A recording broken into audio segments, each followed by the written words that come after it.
আব্রাহামকে একটি পুত্র সন্তান দেবেন বলে কথা দিয়েছিলেন এবং এই সন্তান থেকে বহু সন্তান হবে, যাদের মধ্য দিয়ে পুরো পৃথিবী আশীর্বাদ লাভ করবে।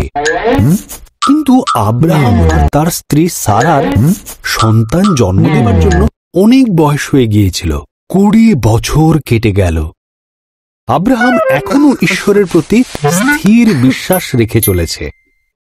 তার যখন 100 বছর আর সারার 90 বছর বয়স, ঈশ্বর তাঁর দেওয়া কথা তাদের মনে করালেন।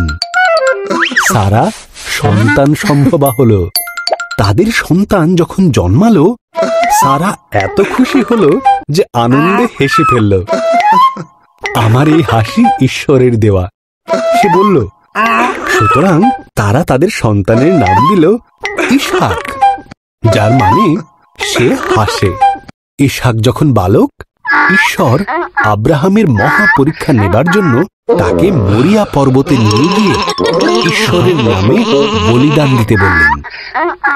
আব্রাহাম বিভ্রান্ত হল, কিন্তু তবুও সে ঈশ্বরে বিশ্বাস রাখল। ইসহাক কাঠের গোছা বইল, আর আব্রাহাম নিল ছুরি আর মশাল। একসাথে তারা পাহাড়ে চড়তে লাগলো। বলিদানের মেষশাবক কোথায়? ইসহাক জিজ্ঞাসা করল। আব্রাহাম উত্তর দিল, ঈশ্বর যোগাবেন। আব্রাহাম বেদির ওপর কাঠগুচ্ছ সাজালো। ইসহাককে বেঁধে কাঠের গুচ্ছের ওপর শুইয়ে দিল।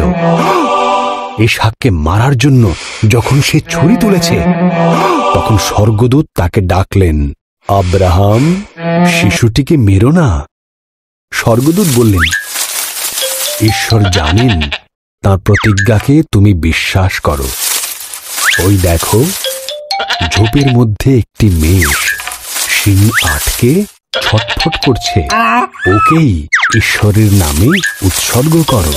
আব্রাহাম তার ছেলের পরিবর্তে মেষটিকে ঈশ্বরের উদ্দেশ্যে উৎসর্গ করল। এই জায়গার নাম সে রাখল ঈশ্বর যোগাবেন, কারণ ঈশ্বর বলির পশু যোগান দিয়েছিলেন। ঠিক যেমন ঈশ্বর বলেছিলেন, তাঁর দেওয়া কথা তিনি রাখলেন।